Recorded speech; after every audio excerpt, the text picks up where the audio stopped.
जिज्ञासु लालटेन। एक समय की बात है, आनंदपुर नामक शांत नगर में आरुष नाम का एक लड़का रहता था। आरुष ना तो बहुत लंबा था, ना ही बहुत ताकतवर, लेकिन उसमें एक ऐसी चीज थी जो उसे अलग बनाती थी। उसकी जलती हुई जिज्ञासा। उसे सब कुछ जानना था। सूरज क्यों उगता है, तारे क्यों टिमटिमाते हैं, चींटियां लाइन में क्यों चलती है। हर छोटी चीज उसके लिए एक रहस्य थी। रहस्यमयी लालटेन। एक शाम जब वह पुरानी लाइब्रेरी के पास घूम रहा था तो उसने सीढ़ियों के पास एक धूल भरी लालटेन देखी। वह साधारण लालटेन नहीं थी। उस पर अजीब नक्काशी थी, गोल घेरों, सितारों, अंकों और कई भाषाओं के शब्दों की। आरुष की आंखें चमक उठी। ये लालटेन इतनी अलग क्यों है? उसने फुसफुसाया। वहीं खड़े बूढ़े लाइब्रेरियन ने मुस्कुराकर कहा, बेटा, यह कोई साधारण लालटेन नहीं है। इसे कहते हैं प्रश्नों की लालटेन।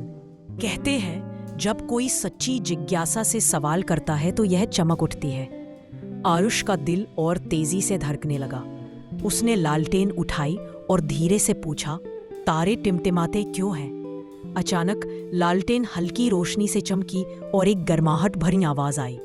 तारे इसलिए टिमटिमाते हैं क्योंकि उनकी रोशनी पृथ्वी के हिलते डुलते वातावरण से होकर आती है। हवा उस रोशनी को इधर उधर मोड़ देती है, जिससे तारे नाचते हुए से लगते हैं। आरुष की आंखें खुली रह गईं। वाह, बोलने वाली लालटेन। उस रात वह सो नहीं सका। वह बार बार पूछता रहा, पक्षी क्यों उड़ते हैं, बारिश कैसे गिरती है, बिजली कैसे चमकती है। के साथ लालटेन और उज्जवल होती गई, लेकिन उसने चेतावनी भी दी, जिज्ञासा अच्छी है आरुष, लेकिन याद रखो, ज्ञान बिना बुद्धि आग बिना नियंत्रण के समान है। इसे सही ढंग से प्रयोग करना। रोमांच की शुरुआत कुछ दिन बाद स्कूल में विज्ञान मेले की घोषणा हुई। सब बच्चे चार्ट बना रहे थे, ज्वालामुखी के मॉडल बना रहे थे। आरुष ने सोचा, अगर मैं इस लालटेन से मदद लूं तो कुछ नया बना सकता हूं। उसने पूछा, ऊर्जा को मजेदार तरीके से कैसे दिखाऊं? लालटेन ने कहा, ऊर्जा हर जगह है, भोजन में, हवा में, पानी में, यहाँ तक कि हंसी में भी। क्यों न कुछ ऐसा बनाओ जो अदृश्य ऊर्जा को रोशनी में बदल दे। आरुष को यह विचार बहुत पसंद आया। लालटेन की मदद से उसने एक छोटा पवनचक्की विंड मिल बनाया जो बल्ब से जुड़ा था। जब हवा पंखे पर लगती तो बल्ब जल उठता। मेले में जब बच्चे हंसते, उनकी सांसों से पंखा घूमता और बल्ब चमक उठता। सब खुश होकर तालियां बजाने लगे। शिक्षक ने कहा, तुम्हारी जिज्ञासा ने ज्ञान पैदा किया और तुम्हारे ज्ञान ने आनंद। सबसे बड़ा प्रश्न एक शाम आरुष ने पूछा, लालटेन, तुमने मुझे बहुत कुछ बताया, पर बताओ सबसे बड़ा ज्ञान क्या है? लालटेन कुछ देर के लिए चुप रही, फिर धीमी गहरी आवाज में बोली, सबसे बड़ा ज्ञान ना तो तारों का है, ना ही मशीनों का, ना ही अंकों का। सबसे बड़ा ज्ञान है स्वयं को जानना। जब तुम अपनी ताकत, कमजोरियां, दयालुता और उद्देश्य को पहचान लोगे, तब तुम सूरज से भी अधिक चमकोगे। यह सुनकर आरुष पहली बार चुप हो गया। उसे समझ आ गया कि जिज्ञासा केवल बाहर की दुनिया के लिए नहीं, बल्कि भीतर की दुनिया के लिए भी होती है। बुद्धि की परीक्षा। कुछ दिनों बाद आनंदपुर में एक संकट आया। शहर के मुख्य पानी के टैंक में दरार आ गई और पानी बाहर बहने लगा। सब घबरा गए। इंजीनियर बुलाओ, मिट्टी से रोक दो, नया टैंक बनाओ। आरुष चुपचाप लालटेन से बोला, हम पानी कैसे बचा सकते हैं? लालटेन ने फुसफुसाकर कहा, सरल ज्ञान का प्रयोग करो।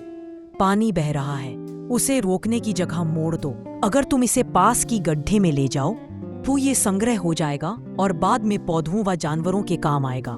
आरुष ने गांव वालों को ये विचार बताया। शुरू में सब हंस पड़े, तू तो बच्चा है, तुझे क्या पता।